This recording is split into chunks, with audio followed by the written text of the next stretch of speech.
The shotgun blast echoed across the empty fields like a thunderclap from hell, shattering the morning mist and sending a flock of crows exploding into the sky. I froze mid-step on the gravel driveway, heart slamming against my ribs, convinced I'd just walked into my own grave. Then, from the porch of that sprawling Victorian farmhouse, a voice cut through the chaos, deep, steady, laced with something dangerously close to regret. "Damn it, Elias, that wasn't meant for you." I was Elias Kane, 26 years old, fresh out of a dead-end life in the Rust Belt shadows of Detroit, where dreams went to die in abandoned factories. The ad had been a Hail Mary. Experienced farmer wanted for 500 acres spread in rural Illinois. Room, board, fair wage. No experience? We'll train you. Posted on some obscure Craigslist corner. A screamed scam. But desperation has a way of sharpening your bullshit detector or blinding it. I'd packed my beat-up Ford pickup with nothing but a duffel bag of clothes, a dog-eared copy of Walden, and the faint hope that soil under my nails might feel like redemption. 3 hours west on I-80, and here I was, staring down the barrel of fate on a property that looked like it had been ripped from a Norman Rockwell painting. If Rockwell had painted with the blood of broken men. The man who stepped into the light wasn't what I'd imagined. Tall, broad-shouldered, with salt and pepper hair cropped close and a jawline that could cut glass. He lowered the shotgun like it was an old friend he'd rather forget. Harlan Voss, the millionaire landlord, or so the email chain had implied, with its terse instructions and wire transfer for the first month's pay. Tech fortune, they said, cashed out young after building some Silicon Valley empire that tracked consumer habits better than Big Brother. Now he owned half the county, or so the locals whispered on the drive-in. But up close, in the raw light of that gunshot's aftermath, he looked less like a mogul and more like a ghost haunting his own empire. His eyes, storm gray, piercing, locked onto mine, and for a split second, the world narrowed to just that gaze, heavy with secrets I wasn't ready to unearth. "Sorry about the dramatics," he said, leaning the gun against the porch rail. His voice was velvet over gravel, the kind that could soothe a boardroom or command a courtroom. "Coyotes been after the livestock. Thought you were one of 'em slinking through the fog.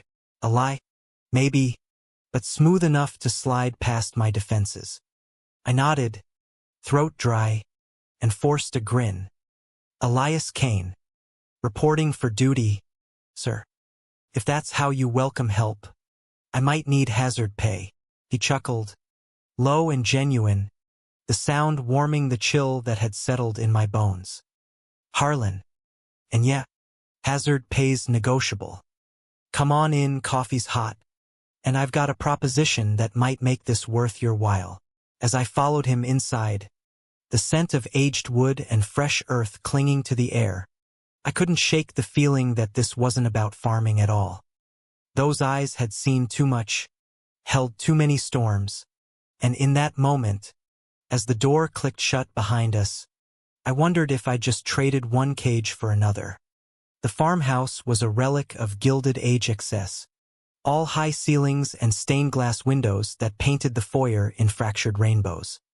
Harlan led me through to a kitchen that could double as a magazine spread, granite counters, sub-zero fridge humming softly, but dusted with the faint neglect of a man who cooked more from cans than conviction. He poured 2 mugs of black coffee, strong enough to strip paint, and slid one across the island to me. "Sit. Eat. Then we'll talk brass tacks." I obeyed, perching on a stool that felt too fancy for my Levi's and work boots. A plate of scrambled eggs and bacon appeared like magic, simple, hearty, the kind of breakfast that stuck to your ribs for a 12-hour day. As I ate, he watched me, not in a creepy way, but with the quiet intensity of someone appraising a thoroughbred. "So, Elias," he started, leaning against the counter, arms crossed over a chest that strained his crisp white shirt. What brings a city boy like you to the sticks? Resume says Detroit. Factories, assembly lines. I swallowed a bite, the food grounding me. Yeah. Auto plants. Last one closed 2 years back. Been bouncing gigs, bartending, delivery, whatever pays the rent. Saw your ad and figured. Fresh start. Land doesn't lay you off. It was half-truth. The full story involved a bar fight over a slur I couldn't ignore, a black eye from a homophobic drunk, and the realization that Detroit's underbelly wasn't built for quiet lives. I was gay, unapologetically so in my own head, but the world had a way of making apologies out of us. Out here, in the heartland's wide-open spaces, maybe I could breathe without looking over my shoulder.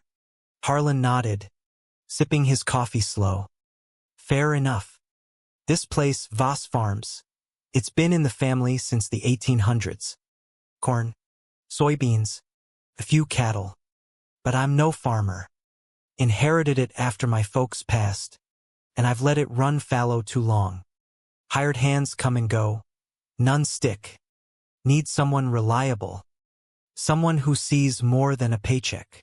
His gaze flickered then, a shadow crossing those gray eyes, like he'd said too much. Pays $3,000 a month, plus the carriage house out back. Utilities covered. You handle the day-to-days, planting, harvesting, basic maintenance. I'll cover equipment, seeds, the works. Sounded too good. The kind of deal that hid hooks. What's the catch? I asked, direct as a plow blade. He set his mug down, fingers drumming the counter once. No catch. Just discretion. Small town like Harlan's Bend, folks talk. And I value my privacy. The name clicked, town named after his kin. Probably. Old money woven into the soil. I shrugged. Discretion's my middle name. Grew up dodging questions. We sealed it with a handshake. His palm rougher than expected for a millionaire. Calluses from what? I wondered, as he showed me to the carriage house. A cozy two-room setup with a loft bed, stone fireplace, and a view of the fields that stretched to the horizon. The sun burned off the mist, turning the world gold. I unpacked in under 10 minutes, then met him in the barn, where he handed me keys to a John Deere tractor that purred like a contented lion. Start with the east field tomorrow. Corn's overdue for tilling. The first week blurred into a rhythm of sweat and solitude. Dawn cracked the sky at 5 a.m., coffee in hand, and I'd lose myself in the land's demands. Harlan kept his distance mostly. Observations from the porch with a tablet in hand, barking orders via walkie-talkie when needed. But there were moments. A shared lunch under the big oak, where he'd ask about my life in fragments, piecing together my puzzle with careful questions. Favorite book? He'd say, and I'd quote Thoreau on simplicity, earning a rare smile that crinkled the corners of his eyes. Poetic. Suits you. He was an enigma wrapped in enigma. Mornings, he'd vanish into his home office. Video calls droning about investments and philanthropy. Turns out, he funneled millions into LGBTQ plus shelters back east. A detail I gleaned from a careless browser tab left open during a barn repair. Afternoons, he'd join me in the fields, sleeves rolled up, showing me how to mend a fence with wire and grit. His laugh booming when I botched a knot. Like this, city boy. Twist it mean. His touch lingered once, adjusting my grip, and electricity hummed where our skin met. Subtle, unspoken, but there. By week's end, the coyote incident felt like a dream, until it wasn't. Late Saturday, as thunder rumbled distant, I found the shotgun cleaned and propped by the back door. A note taped to the stock, for protection. Use if needed. H. Protection from what? The land whispered secrets at night. Creaks in the wind, shadows that moved wrong. And Harlan. God, Harlan. In the quiet hours, I'd catch myself tracing the line of his shoulders from afar, wondering if those storms in his eyes mirrored the ones brewing in my chest. One evening, rain lashing the windows like accusations, he knocked on my door with a bottle of bourbon and 2 glasses. Storm's a bastard. Mind company? I didn't. We sat by the fire, flames dancing shadows on the walls, and the liquor loosened tongues. He talked of his youth, boarding schools in New England, a father who built the farm's fortune on ruthless deals, a mother who painted watercolors of the fields until cancer stole her brush. Never fit the mold, he admitted, staring into the amber swirl. Always the odd one out. You, I hesitated, then let it spill. The high school locker room taunts, the first kiss stolen in a college dorm that ended in fists, the parade of apps and anonymous hookups that left me hollow.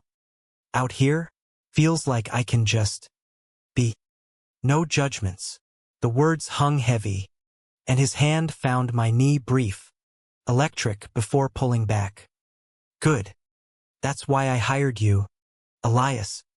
Not just for the corn. The admission cracked something open, and we talked till the fire died. Voices low, the rain a curtain sealing us in. When he left, the air hummed with possibility, and I lay awake, heart pounding, knowing I'd crossed a line drawn in dust. Weeks melted into months, the Illinois summer thickening the air with heat and the sweet rot of ripening corn. Voss farms transformed under my hands. Fields plowed straight as arrows, irrigation lines snaking like veins, the cattle herd swelling with new calves that bawled at dawn. Harlan's trust grew with the yields. He'd join me more often now, trading the tablet for gloves, his laughter a counterpoint to the tractor's rumble. You're a natural, Kane, he'd say, clapping my shoulder, the touch lingering longer each time, a silent Morse code of want. But paradise has parasites. Harlan's Bend was a speck on the map. Population 1,200 souls bound by church suppers and gossip vines thicker than the soybeans. First whispers came from the feed store. That Voss boy's got himself a pretty boy from the city. What's a millionaire need with farm help? I shrugged it off. But Harlan tensed at the diner one Saturday, overhearing murmurs over pie. Ignore him, he muttered, but his jaw clenched like a vice. Deeper still, shadows clung to him. Nights, I'd see lights flicker in his study till 3 a.m., the silhouette of a man pacing like a caged wolf. Once, repairing a harvester in the barn, I found a drawer ajar in his desk. Letters, yellowed and brittle, from a man named Theo. Miss you in the fields. Come back to us. The word gnawed, but I shut it, respecting the privacy he'd demanded. Our dance intensified with the harvest moon. One crisp October evening, as combines threshed gold into bins, Harlan pulled me aside by the silo, breath fogging in the chill. Elias, this us. He trailed off, hand raking through his hair. I stepped closer, pulse thundering. It's what? Harlan, say it. His eyes searched mine, raw and unguarded. It's everything I didn't know I needed. Then he kissed me, fierce, hungry, tasting of earth and regret, under stars that witnessed our surrender. From there, stolen moments wove our secret. Dawn walks along the creek, where his fingers laced mine as willows wept. Midnight confessions by the fire, his head on my chest as he whispered of a youth spent hiding in plain sight. Theo was my first, he said one night, voice cracking. College. We dreamed of this farm, turning it into a haven. But he couldn't stay hidden. Left for the cities, parades and pride. I stayed, built walls instead. Betrayals echo, old and festering. I held him tighter, vowing silently to be the one who stayed. yet cracks spiderwebbed. Harlan's ex-partner, divorced, acrimonious, started circling. Victor Lang, slick lawyer from Chicago, showed up unannounced one Sunday, suit starched, smile sharp as a scythe. Harlan, darling, we need to talk assets. I watched from the barn as they argued on the porch. Victor's hand possessive on Harlan's arm. Jealousy coiled in my gut. But worse was Harlan's deference. The way he nodded, eyes downcast. Business, he explained later. But his touch that night was hesitant, laced with distance. Winter barreled in like a freight train, blanketing the fields in white. We hunkered down, the carriage house our fortress. Nights tangled in quilts, his body a map I memorized by touch. He opened more, the foundation he funded, anonymous donations to queer youth programs, a penance for the boy he'd buried. You make me want to live out loud, Elias, not just survive. My heart swelled, but doubt whispered, could a man like him, with empires at stake, ever choose this? The betrayal struck on a sleet-lashed January eve. I trudged back from checking fences, numb to the bone, when I saw Victor's Bentley gleaming in the drive. Laughter spilled from the farmhouse, Harlan's, warm and unguarded. I slipped to the window, frost blooming on the glass, and froze. They stood close, Victor's hand on Harlan's neck, lips brushing in a kiss that wasn't farewell. Harlan didn't pull away. My world tilted, rage and grief crashing like waves. I bolted to the carriage house, slamming the door, the echo mocking my naivety. He came later, pounding rain in his hair. Elias, it's not. Save it, I snarled, voice breaking. I saw. You and your business. His face crumpled, gray eyes storming. Victor's poison. He showed up, drunk, talking mergers, old times. I told him to leave, but he kissed me. I froze.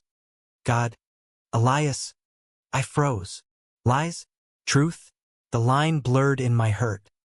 You hired me for this? Some farm boy fix. He recoiled, pain etching lines deeper. No. I hired you because the moment you stepped out of that truck, I saw home. But Victor, he's got dirt. Blackmail. The foundation. The farm. It's all tied to him. The revelation hung. A guillotine blade. Victor knew Harlan's secrets. Had proof of past indiscretions that could torch his legacy. He wants back in, Harlan confessed, sinking to the rug. Control. I thought I could handle it alone. I knelt, warring with fury and love. You don't have to. But trust me, Harlan. All of it. We clung through the night, fragile as new ice, but the seed of doubt took root. Spring thawed the ground, but not my suspicions. Victor's visits multiplied. Consultations, Harlan claimed, each leaving Harlan withdrawn, shadows under his eyes. I threw myself into work. The land a bomb, but resentment festered. One afternoon, tilling the north field, my phone buzzed, a text from an unknown number. Ask your lover about the safe in the attic. Truth hurts less than lies. Heart in throat, I confronted Harlan that dusk. The safe pried open to letters. Photos, Harlan and Victor, young and entangled, but worse, forged documents.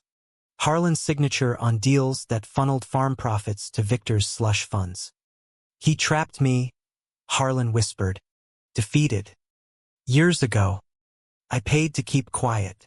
Betrayal's double edge, Harlan's victim, yet complicit in silence. Why hide it from me? I demanded, voice raw. Because I was ashamed. Of him. Of me. You're clean, Elias. I didn't want to taint that. Tears stung. Love warred with the urge to flee. We're in this, or not at all. He nodded, resolve hardening. Together, summer scorched the earth anew, cornstalks towering like green sentinels, but the air between us crackled with unspoken tempests. Harlan and I forged a pact. Expose Victor, reclaim the farm's soul. Days blurred in strategy. Me handling the fields with quiet fury, him in the study, lawyers on speed dial, piecing evidence like a prosecutor. Nights, we reclaimed each other, bodies and whispers a rebellion against the past. You're my anchor, he'd murmur, fingers tracing my scars, literal and not, under the carriage house rafters. But Victor was a viper, striking from shadows. Town gossip swelled to a roar. Anonymous flyers tacked to telephone poles, decrying Voss's deviant ways with blurred photos, me and Harlan, caught in a field embrace by drone. No doubt. Church elders called meetings. Feed store tabs ran dry. Harlan's foundation grants halted. Whispers of scandal rippling to Chicago boardrooms. He's starving us out, Harlan growled one evening, slamming a letter from the bank, foreclosure threats. Victor's fingerprints all over. I felt the noose tighten, isolation gnawing. A late-night drive to the Ben's Lone Bar yielded pitying stares and slurred warnings. Stay away from that Voss curse, boy. Ruins good men. Back home, Harlan waited, bourbon in hand, eyes hollow. We fight or fold? His question hung. I chose fight. We go public. Your terms. The climax brewed in August heat, humidity thick as deceit. Victor arrived uninvited, storming the farmhouse like he owned it. Technically, half did. On paper. I watched from the kitchen doorway as he lounged in Harlan's leather chair, cigar smoke curling like accusations. Sign the papers, Harlan. Full control, or those photos hit every inbox from here to Wall Street. Your little farmer toy? Collateral damage. Harlan stood rigid, fists clenched. No more games, Vic. Elias knows everything. The forgeries, the threats, it's over. Victor laughed, cold as winter wind, sliding a tablet across the desk. Grainy video, me, asleep in the carriage house, vulnerable, exposed. Leverage, darling. He leaves, or this goes viral. Small-town America devours its own. Rage ignited, propelling me forward. Touch that send, and you're done. Victor sneered, but Harlan's hand on my arm steadied us both. Elias, don't. The room pulsed, air electric. Victor rose, smug. Tick-tock. Choose, legacy or this. Fling. Harlan's gaze met mine. Steady, fierce. You. Always you. He hit delete, the video vanishing in pixels. Get out, Victor. Lawyers tomorrow. All of it exposed. Victor lunged, fist connecting with Harlan's jaw in a sickening crack. I tackled him, years of bar fights fueling the frenzy, fists flying, furniture splintering, blood slick on oak floors. Harlan joined, pulling Victor off me, pinning him down. Enough! Sirens wailed distant. Neighbors call, no doubt. Victor spat blood, eyes venomous. You'll regret this. Both of you. Cops hauled him away in cuffs. Assault charges, plus the damning evidence Harlan had compiled. Embezzlement trails, blackmail logs. The farmhouse fell silent, save our ragged breaths. Harlan slumped against the wall, lips split, but eyes alive with fire. Free, he whispered, pulling me close. Bruises bloomed, but so did something purer, trust, unfractured. Fall stripped the trees bare, mirroring our reckoning. Trials dragged into November, Victor's empire crumbling under federal scrutiny. Tax evasion, fraud, a house of cards. Harlan testified, voice steady, outing not just the crimes but his truth. I'm gay. Have been since I could name it. This farm? It's for second chances now. Headlines blared. Tech tycoon comes out in court bombshell. But support flooded. Foundation donors doubled down. Town elders issued quiet apologies over coffee. We rebuilt, side by side. I expanded the farm, organic co-op with neighbors, youth programs teaching queer kids to till soil without shame. Harlan sold off city holdings, roots deepening here. One frosty dawn, as hoarfrost glittered, he knelt in the east field, ring glinting simple gold band, etched with cornstalks. Marry me, Elias. Not for show. For us. Tears froze on my lashes. Yes, the town turned out for the ceremony. Small, under the big oak, rainbow flags fluttering beside American ones. No fanfare, just vows exchanged in earth-scented air. To weather storms, betrayals, the world's sharp edges. Years later, as snow dusts the fields, we watch our adopted son, rescued from a shelter, wide-eyed at the world's wonders, chase calves in the yard. Harlan's hand in mine, warm against the cold. Betrayal's scar fades, but love, it grows, deep as roots, humanistic in its quiet grace. Two men, one farm, proving hearts can till the hardest ground. In the quiet aftermath of that winter wedding, life on Voss Farms settled into a cadence as reliable as the seasons. Spring brought green shoots and tentative olive branches from Harlan's Bend. The diner comped our pie one morning, the feed store owner slapping Harlan's back with a gruff, "'Bout time you settled right." Forgiveness, American style. Slow, laced with practicality, but real. I thrived in it, the soil yielding not just crops but a sense of belonging I'd chased since Detroit's concrete cradle. Harlan changed too, shedding the mogul's armor like old bark. He traded boardroom calls for community meetings, turning the farm into a nonprofit hub, workshops for at-risk LGBTQ+ youth, teaching sustainable farming as metaphor for self-sufficiency.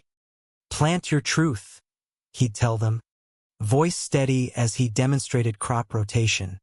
And it'll grow despite the weeds. Watching him, sleeves rolled, dirt streaked, eyes alight, I fell harder each day. Our love, once a hidden flame, now burned open, warming the land. But humanism demands shadows for light. Echoes of betrayal lingered in quiet moments. Harlan's flinch at unexpected knocks, my hesitation before sharing dreams aloud. Victor's trial ended in a 15-year sentence. But freedom's price was vigilance therapy sessions in Peoria, where we unpacked closets long cracked open. I betrayed myself first, Harlan confessed one rainy afternoon, rain pattering the carriage house roof like impatient fingers. By staying silent. You pulled me out. I traced the scar on his jaw from that fateful night, a silver crescent. We pulled each other. That's the story. Our son, Jamie, 8 now, with Harlan's gray eyes and my stubborn curl, interrupted then, bursting in with mud-caked boots and a fistful of tadpoles. Daddies, look, they're swimmin'. Laughter dissolved the weight. A reminder. Family isn't blood or fortune. It's the messy, miraculous now. Summer festivals dotted the calendar, county fairs where Harlan judged pie contests, me wrangling hay bales for the petting zoo. One evening, under fireworks exploding in starburst glory, Jamie tugged my hand. Are you happy, Eli Dad? The nickname, his mash of our names, pierced deep. Happier than stars. Kiddo, Harlan overheard, pulling us both into a hug, the crowd's cheers fading to our private symphony. Autumn harvested abundance.